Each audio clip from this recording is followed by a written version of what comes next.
What's up, guys? I'm just going to do a quick little DIY here. These neat little targets, they might look printed, but they're not. They're handmade. And I'm going to show you how to make them real quick. Just a quick little DIY. Drawing targets might seem like really dirt simple, and it is, but if you haven't seen somebody do it quick before, or you think that it might take time compared to printing, I'll show you it doesn't take very long. Print a couple of them out. Okay. So, you're going to want an old CD, one of these mason jar lids. This is optional. You could use a roll of tape or something like that. A roll of duct tape actually works perfectly.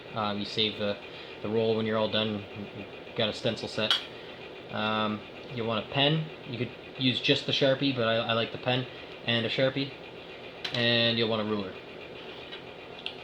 So, first thing, now, how I have these hung in my catch box is that they're hung right from the top here. If you center the target too much in the middle, the problem can be that you can shoot your own clip if you have a flyer or whatever. I've had it happen. It can happen. The difference between the 3 inches there, it really helps to not have it too close to the clip. And also, if you picture this hanging in front of your catch box, unless your drapery in your catch box hangs right at the very top, if this is too high, when the shot goes through, it'll go over your drapery and hit the back of the box. So you kind of want it down and hanging in the center of your box.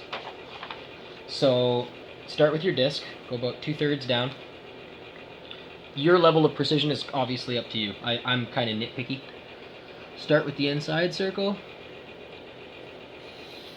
Draw your outside circle. I like to double over it so it's nice and thick. Go through, fill in your middle dot. Make sure you go right to the edges. That's what makes it nice and circular.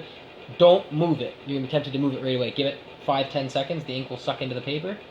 I'm just using a sketchbook from the dollar store. Grab your mason jar lid. Now, centering this, you can do it before or after. Sometimes I do this and then I'll do the cross, but it's just easier to do. I do this pretty much by eye. Once you've done it a couple of times, it's not really difficult. But if you get it off center in your OCD like me, it will bug you, so.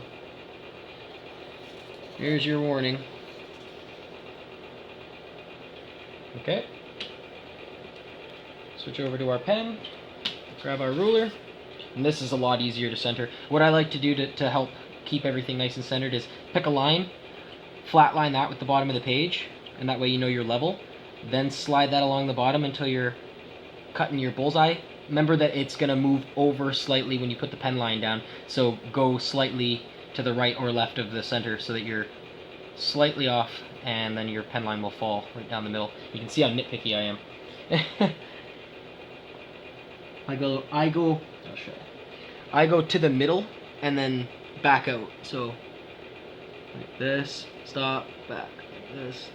And that way, if you go all the way through, sometimes you can overlap your line and it's a pain in the ass.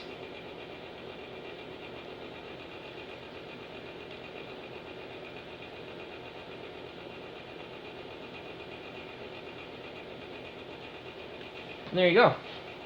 Nice and neat, no screwing around, no wasting your printer ink. And then last thing I like to do is put 1, 2,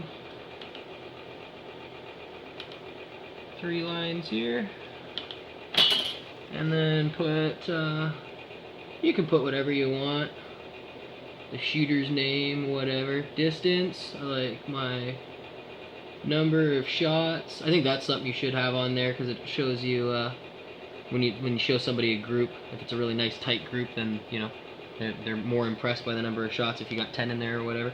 And then, yeah, the date. I like to keep track of my progress. And then just get you a little cheap file folder. And as you finish these up, as you shoot them rather, then you can keep them in your file folder, and you've got them dated, you got your number of shots, you got the distance.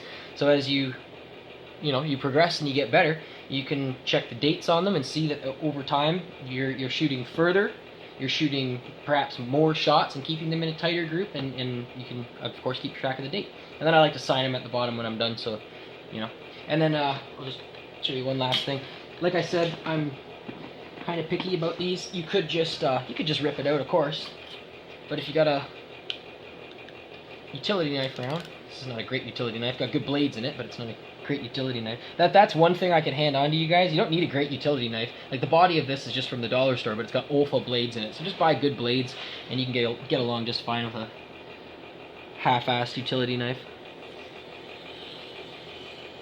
And then one other tip I'll give you. See how I went when I cut through there? It went through 2 or 3 pages. I got a couple under there that I didn't care about. It's just scrap paper. But what you can do is draw 5, 10, 15 of these things, you know, in an afternoon watching TV or whatever, and then you won't mind if you press down and cut through. You'll have 15 targets cut off right like that, and then there you go. Looks just like this guy, and you're all set to improve your shooting. So I hope that was useful to you guys. Improve your precision. Talk to you later. Get out and shoot something. Peace out.